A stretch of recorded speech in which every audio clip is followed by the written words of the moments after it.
आपकी in hand salary मिलेगी। आप लोग यदि आज के दिन में भर्ती हो जा रहे हो, सैलरी स्लिप दिखा करके, मेरा यही उद्देश्य है कि आप लोग को मोटिवेशन मिले। जब पढ़ाई करता था तो मुझे रोज़ मोटिवेशन चाहिए होता था। जय हिंद आप सभी को। जैसा कि आप लोग जान रहे हैं, मेरा नाम है अमित राय और उत्तर प्रदेश पुलिस में जो 9534 भर्ती 2021 में आई थी उसमें मेरी 26वीं रैंक थी। तो आप लोग थंबनेल देख करके आए हैं कि आप लोग अगर भर्ती होंगे तो आप लोग को कितना सैलरी मिलेगा। मैं इसी समय के हिसाब से बता रहा हूं क्योंकि इस समय चल रहा है अप्रैल, और अप्रैल के महीने में अगर आप लोग मान जाइए आज के दिन में भर्ती हो जा रहे हैं तो आप लोग को कितना सैलरी मिलेगा और हमको कितना सैलरी मिलता है।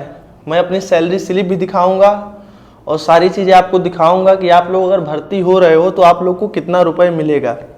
यह चीज़ आप लोग को मैं क्यों बता रहा हूं कि आप लोग को कितना रुपए मिलेगा, और बहुत कन्फ्यूजन होता है बच्चों के अंदर, तो इसीलिए मैं इसको बता रहा हूं। ठीक है ना भैया। तो सबसे बड़ी बात यह है कि सैलरी स्लिप दिखा करके मेरा यही उद्देश्य है कि आप लोग को मोटिवेशन मिले कि हमें पढ़ना क्यों चाहिए, और एक अच्छी सैलरी वाली नौकरी जो कि पुलिस विभाग में समझ लीजिए एज ए ऑफिसर रैंक की नौकरी है, इसको क्यों मेहनत से पढ़ करके पा लेना चाहिए। जैसा कि आप लोग रोज़ सुबह उठते होंगे, तो मैं जब पढ़ाई करता था तो मुझे रोज़ मोटिवेशन चाहिए होता था। मतलब रोज़ लगता था कि यार कुछ नहीं आ रहा है, मैं जो भी चीज़ पढ़ रहा हूँ मुझे ये चीज़ समझ में नहीं आ रही है, वो चीज़ समझ में नहीं आ रही है। वैसे आप लोग के भी साथ होता होगा। कुछ लोग भाई हमारे गांव में रह के तैयारी कर रहे होंगे, कुछ लोग शहर में रह के तैयारी कर रहे होंगे। तो मैं बता दूं, चाहे आप लोग गांव से पढ़ो चाहे शहर से पढ़ो, पहले की बात दूसरी थी। अब की बात यह हो गई है कि सबके हाथ में हो गया है इंटरनेट, और इंटरनेट पर एक से बढ़ के एक अच्छे अच्छे टीचर आकर के पढ़ा रहे हैं। बस बच्चे के अंदर ए मार्गदर्शन, मेहनत और आत्मविश्वास के साथ अगर वो PSM previous year paper, syllabus और मॉक टेस्ट पर ध्यान दे दिया तो उसको समझ लीजिए कोई भी बिना सिलेक्शन दिए रह ही नहीं सकता, उसका सिलेक्शन हो जाएगा। तो आ जाते हैं अपने मेन मुद्दे पर कि आप लोग को सैलरी कितना मिलेगी, क्योंकि आप लोग कहेंगे कि भैया आप ज़्यादा बात करते हैं, काम की बात नहीं करते हैं। तो सबसे पहले मैं सैलरी स्लिप ही लगा दे रहा हूँ आप लोगों को, और आप लोग को दिखा रहा हूँ कि हमें कितनी सैलरी मिलती है। जो बच्चे 23 बैच में भर्ती हुए थे, यानी कि आपके सीनियर 2021 वाली भर्ती में जो लोग भर्ती हुए थे, तो ये देखिए भैया आपकी सैलरी स्लिप है, और अप्रैल की 5 अप्रैल की सैलरी आई हुई है और मार्च की सैलरी है।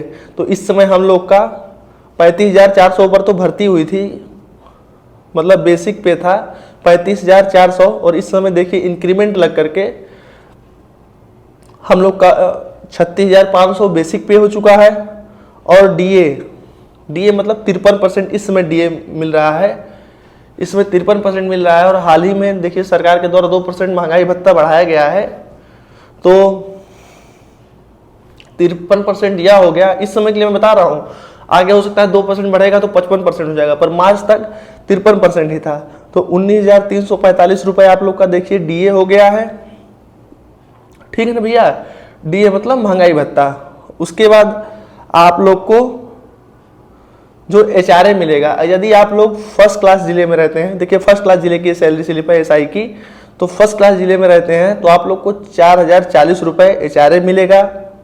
अगर आप लोग सेकंड क्लास में रहेंगे तो आप लोग को 2,400 रुपये, और थर्ड क्लास जिले में रहेंगे तो 1,400 रुपये आप लोग को HRA मिलेगा। HRA का मतलब होता है कि यदि आप लोग कहीं मकान किराए पर लेते हैं या कोई कमरा किराए पर लेते हैं तो उसके लिए आप लोग को HRA मिलता है। ठीक है ना भैया, 1,400 रुपये थर्ड क्लास में, और सेकंड क्लास में आप लोग को 2,400 रुपये, और 4,000 रुपये आप लोगों को HRA मिलेगा। ये 23 भर्ती का दिखा रहा हूँ मैं अपने बैच का।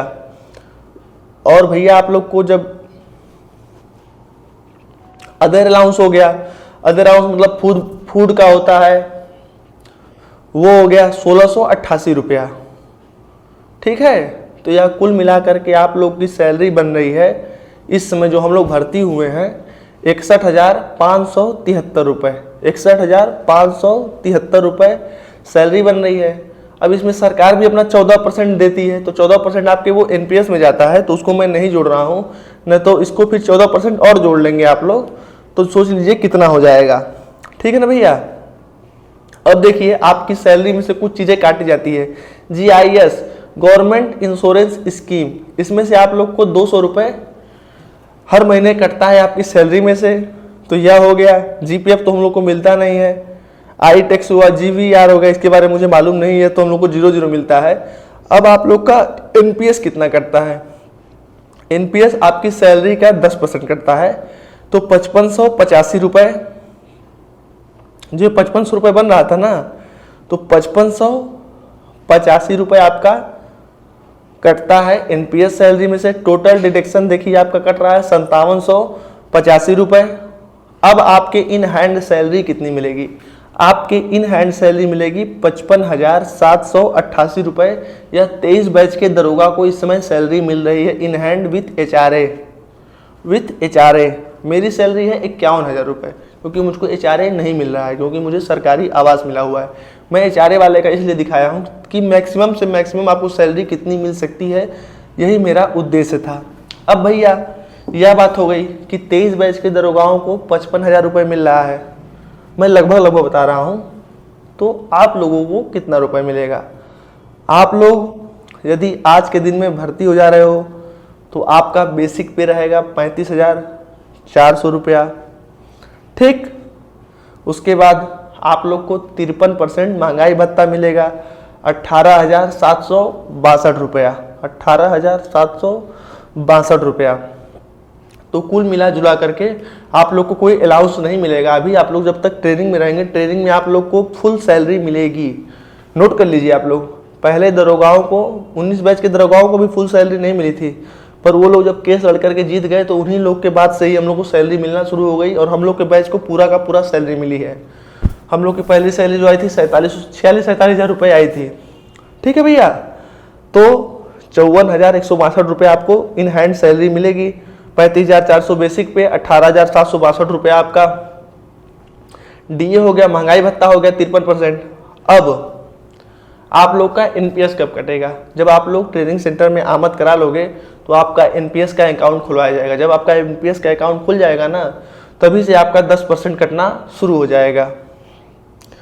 ठीक है भैया, तो आपका लगभग 5,000 साढ़े 5,000 करीब कटेगा, तो आपकी 48,000 से लेकर के 49,000 रुपये की इन हैंड सैलरी रहेगी। यदि आज के डेट में आप लोग भर्ती हो जा रहे हो, अगर आप लोग 6 महीना 7 महीना बाद भर्ती होगी, तो वही 55% 57% आपका महंगाई भत्ता बढ़ जाएगा।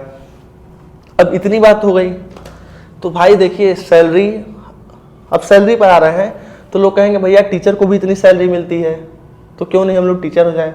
तो भाई देखिए कि जिसके कंधे पर सितारे होते हैं, उनके गजब नज़ारे होते हैं। समाज में आपकी देखिए अलग छवि जाती है, अलग अलग मानसिकता के अलग अलग लोग रहते हैं। जैसे क्या होगा कि जो भाई हमारे 60,244 में सिपाही बन गए हैं ना, तो गाँव में पता क्या कहते हैं ऐसा, जिनसे अगर मैं बता दूं सफाई कर्मी का पेपर ना निकला हो, वो कहेगा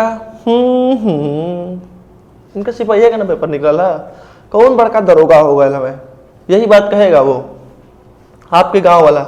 भले उससे कुछ ना निकला हो, जीवन में कोई कामयाबी ना किया हो, और जब उसका जन्म हुआ हो, उसके जो माँ बाप हैं, वो वही आदमी कहेगा जब उसका जन्म हुआ होगा ना, तो उसके माँ बाप उसी समय खुश हुए होंगे कि आज हमारे घर में लड़के का जन्म हुआ है। पर आज तक वो खुशी नहीं दे पाया होगा अपने माँ बाप को, उसके अलावा, जन्म के अलावा। तो वही आदमी अपने डिप्रेशन में आपके ऊपर कमेंट करेगा कि अरे सिपाही तो हुआ है। वैसे मेरा है, जब मैं दरोगा बन गया तब बहुत लोग कमेंट करना, कौन बहुत बड़े अधिकारी बन गए हो, तुमको यार SDM बनना चाहिए, तुम PCS बन जाओ, तुम ये बन जाओ। हम कहते हैं भैया दूसरे को तुम सलाह दे रहे हो, तुम खुद बन जाओ। जितनी मेरी औकात थी मैं बन गया, तुम बन जाओ। तो किसी की बात पर डिमोटिवेट नहीं होना है, आपको जो बनना है आपको डिसाइड करना है। आपकी मेहनत ही और आपकी सही रणनीति ही आपको सिलेक्शन दिला सकती है। सैलरी के बारे में बताने का मेरा मेन मकसद यही था कि आपको मोटिवेशन मिले। उम्मीद करता हूं कि आपको यह वीडियो पूरी अच्छी तरीके से समझ में आ चुका होगा, और आप लोग भाई इतना ज़्यादा मुझे प्यार करते हो ये तो मैं जानता ही हूँ। बस कुछ 2-4 हैं, वो 2-4 बस बेचारे बस वही वाले हैं जिनके जन्म के समय उनके माँ बाप को खुशी मिली होगी, उसके बाद वो लोग कभी अपने माँ बाप को खुशी नहीं दे पाए होंगे, खाली गम दे रहे हैं, तो बेचारे डिप्रेशन कहाँ निकालेंगे? गांव में कहेंगे मार खाएंगे, गांव वाले उसको उसी तरह घोषित कर चुके हैं, इसीलिए बेचारे डिप्रेशन कमेंट करके निकालते हैं। मैं भी सुन लेता हूँ कि जाने दो, भाई हैं सब, अपना डिप्रेशन निकाल रहे हैं, तो आप लोग को किसी की बात नहीं सुननी है। मैं जो भी बताता हूँ वो फैक्ट के साथ बताता हूँ, अपने जीवन के अनुभव के साथ बताता हूँ।